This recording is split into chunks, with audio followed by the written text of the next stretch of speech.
everyone, it's Katrina. Number 10. Archimedes Mirror. Archimedes was a brilliant Greek mathematician and inventor who devised many strategic military weapons during his lifetime. One of his greatest inventions was supposedly a system of mirrors which could deflect sunlight to ignite enemy ships and destroy them in bursts of flame.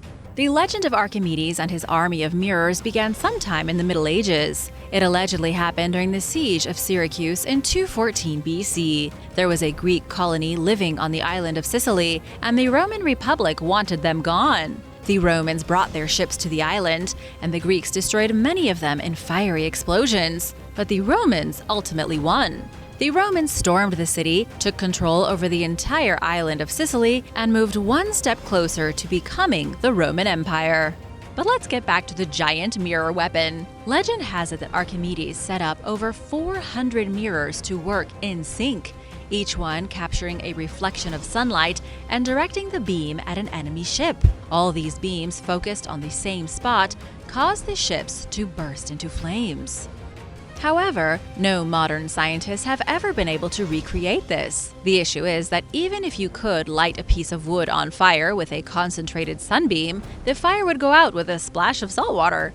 Instead, engineering experts like Cesare Rossi from the University of Naples in Italy believe Archimedes invented something totally different. Rossi says Archimedes likely used a steam cannon to help defend the city of Syracuse. A steam cannon used hollow clay balls filled with a mysterious incendiary chemical mixture. Nobody knows what this chemical mixture was, only that it proved deadly. The cannon barrel would be heated so that steam could build up enough force to hurl the projectiles at the boat. The clay balls would then shatter, spilling an extremely flammable substance onto the ships and setting them on fire. Number 9. The Chukou New Crossbow.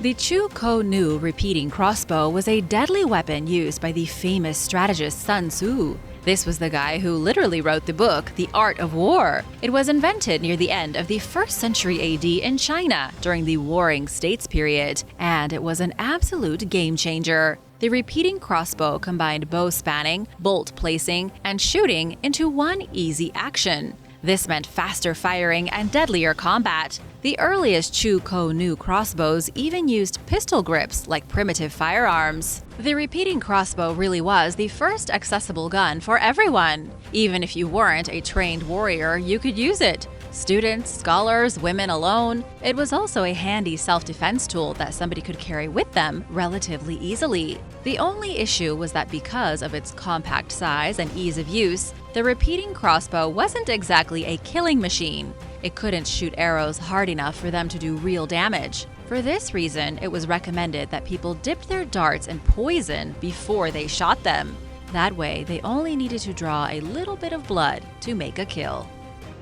Number 8. Bog Knock. The tiger's claw, also called Bog Knock, was a very unusual melee weapon that originated on the Indian subcontinent an undetermined amount of time ago. The weapon is certainly ancient, though it's not clear how ancient. It looks like a huge iron tiger claw, designed to fit over the knuckles and be concealed under the user's palm. The weapon itself was like an early version of brass knuckles, except it had 5 curved blades coming off of its crossbar that were designed to slash through skin and muscle. It was inspired by the claw of a tiger, then shrunk down to fit in a man's hand. In hand-to-hand combat in medieval India, this was a truly nightmarish weapon. The earliest and most famous incident of one of these weapons being used was by Shivaji Bhonsle I, the ruler of the Maratha Empire, starting in 1674. He supposedly used a Bog Knock to kill Afzal Khan, a Bijapur general. Going forward in history, the Bog Knock became synonymous with assassins and thieves. It was popularly used by Nihang Sikhs, who kept it hidden in their turbans, and by Nihang women who carried it with them at night for self-defense. Number 7. The Mechanical Landmine. The landmine is one of the most devastating weapons that's ever been invented. It first appeared in the 13th century and continues to devastate people across the world today. Landmines are one of the main causes of death in modern warfare, specifically when the war is over and the land is littered with thousands of the unexploded devices. The mechanical landmine came into being sometime in the 1200s in China. The Song dynasty military used a newly invented type of bomb to protect themselves from the invading Mongols. It consisted of a bowl filled with some kind of slow-burning material. The material was attached to bamboo tubes, which had been jammed full of black powder. The black powder tubes led directly to powder-filled clay pots that would go boom when ignited. To set it off, the slow-burning material needed only to be disturbed enough to ignite what were essentially bamboo pipe bombs. These landmines were extremely clever, but getting an enemy to set them off was something of an issue. Normally, the landmines would be connected to something like a shiny spear left out in the open. The enemy would see the spear and try to take it, which would disturb the bowl and ignite the fuse, and the whole thing would explode. It was simple, yet effective. The more sophisticated metal container used with gunpowder connected to a fuse and a detonation cap didn't appear until the American Civil War. And now for number 6. But first, I want to give a big shout out to Marie McCormick and Tim P. Thanks so much for watching and supporting Origins Explained. If you are new here, be sure to hit that subscribe button to learn more about amazing history. Number 6. The Boishian Flamethrower. The Battle of Delium began in 424 BC. It was part of the Peloponnesian War fought between Athens and Sparta. The Boeotians, who lived in the city of Boeotia, were allies of the Spartans. The Athenians wanted to attack and destroy Boeotia to get rid of their pesky neighbors. A small group of soldiers sailed to Boeotia and built a garrison at the temple at Delium. They fortified the garrison and were planning to use it for a full invasion later on. But before they could amass more soldiers to complete a real invasion, the Boeotian forces attacked. But the attack wasn't a huge success. There was a lot of death, but the Athenians still held the fort at Delium. 2 weeks later, the Boeotians returned with 2,000 hoplites from Corinth, even more troops from other allied places, and an unusual device. The Athenian historian Thucydides described it as a weapon used to set fire to the fortification at Delium. It may have been the very first flamethrower in history. The Boishian Flamethrower employed some kind of mysterious substance that they sprayed at the walls. No one really knows how it worked, but it likely used an early formula of Greek fire. Greek fire was the mysterious substance used in warfare in the following centuries because it was so flammable it could burn on the surface of water. Scientists have still never been able to reconstruct Greek fire, and for that matter, there is no other historical mention of the Boeotian flamethrower ever being used. Number 5. The Claw of Archimedes. You already know about Archimedes and his death ray mirrors, but Archimedes was behind another, even more ingenious weapon that was allegedly used to defend the city of Syracuse when the Romans attacked. This weapon was even more bizarre and unusual than the mirrors. It was called the Iron Claw, and if the historical legends are to be believed, it devastated the Roman fleet. The claw did this by picking ships right out of the water. The Greek historian Polybius described the Iron Claw as a gigantic iron hand attached to a chain. An operator would guide the huge hand via a crane, just like any modern piece of construction equipment. Then he would use the gigantic iron hand or the claw like a fishing hook to catch the Roman vessel. The operator of the hand would then signal to a man on the ground, who would use an ox or other big beast to operate a series of pulleys that lifted the claw upward, taking the ship with it. The hand basically picked up the ship by the stern until it was out of the water, causing utter chaos on board and rendering the ship useless. The Claw of Archimedes did some serious damage to the Roman fleet. However, its biggest drawback was that it needed to be mounted somewhere close to the water. Once the Romans realized what was happening, they could simply avoid going near the giant claw like a fish avoiding the fisherman's hook. Number 4. The Pumhard Von Steyer.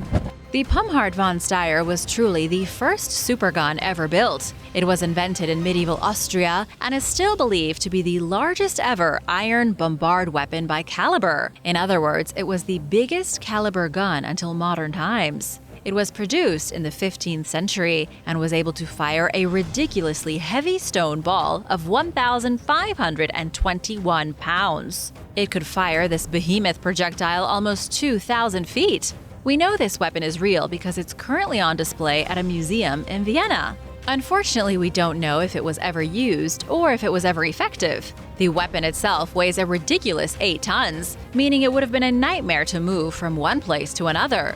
But if it was an effective weapon, its ability to fire gigantic stones would have been ideal in siege warfare. This thing would have been able to bring down a castle wall with 1 or 2 shots. It's just that there are no historical records of it ever being used. It's currently sitting in a museum right now, and is thought to be the only one ever built. Number 3. Roman artillery. The Roman military would never have been as successful as they were if not for their advancements in artillery weapons. Roman artillery consisted primarily of ballistae, early versions of artillery cannons fixed onboard ships or placed outside cities as siege weapons. A single ballista could fire heavy bolts or stones hundreds of feet, punching holes in ships, busting open castle walls, and scattering whole legions of soldiers. The first forms of artillery weapons appeared in early Greece in the 4th century BC, but the Romans took these early versions and improved upon them. They developed 2 distinct types of artillery weapons, one that fired bolts and the other that fired stones. Each one had a reliable distance of just about 1,000 feet. Then, over the following decades, the Romans improved the designs to make them more effective, more stable, and to give them greater range. Roman artillery could be used in a wide variety of ways. The only issue was that the machines were extremely heavy and took a long time to reload and fire. They could be set up in batteries on high ground where they would devastate huge throngs of enemies. Heavy missiles could also be used to break down defensive walls so that troops could spill in through an open crack and overrun the city.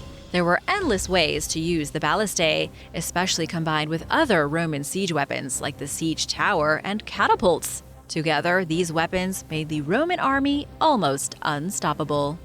Number 2. The Mangonel. The word Mangonel comes from the Greco-Latin word mangonon, which translates to engine of war. This impressive piece of ancient technology dates back to the 11th century BC. It was one of the first traction trebuchets, also known as catapult, mostly used for throwing things at a castle's wall. And although it was invented at least 3,000 years ago for siege warfare, it became most popular in the Middle Ages. The Mangonel was kind of like a trebuchet, but with worse accuracy. It was fairly unpredictable, but a lot more powerful. You could load it with rocks, burning chunks of wood, fire pots, or even bodies. The whole point of the Mangonel was to fling as much stuff as possible, as hard as possible, at the defensive barrier. When a castle wall needed to be destroyed, Mangonels could do it from a distance by flinging stones haphazardly at the structure. But if the walls were particularly strong, or if the attacker didn't want to totally destroy the castle, a different type of warfare could be employed. Mangonels were frequently used to catapult dead humans, decomposed animal carcasses, and even jars full of refuse beyond castle walls. This was to intimidate and demoralize those inside, while also spreading disease. Number 1. The Battle Chariot. The chariot was the epitome of supreme military weaponry in the ancient world. Long before Leonardo da Vinci designed the world's first tank, someone invented the wheel, slapped it onto some wood, and attached it to a horse. The chariot was born in Eurasia sometime around 1700 BC and endured until modern times. It was used for everything from hunting to the Olympic Games and for warfare. One thing you might find hard to believe is that humans likely invented the chariot before they learned how to directly ride horses. Early humans were maybe afraid of horses, or at least getting on their backs. And so they devised a way to use horsepower to pull them in wooden sleds instead of riding them. Chariots quickly became the backbone of military engagements. One person would drive the chariot, while a second would shoot arrows or throw javelins at the enemy. Things really heated up around the year 2000 BC with the invention of the compound bow. A compound bow can make an accurate hit from 900 feet away and penetrate armor. They were the go-to weapon for long-range attacks up till the 19th century, even after the invention of guns. Thanks for watching! Which of these outrageous war machines do you think was the most impressive? Let me know in the comments below, and remember to hit that subscribe button if you haven't already. See you soon for more shocking videos. Bye!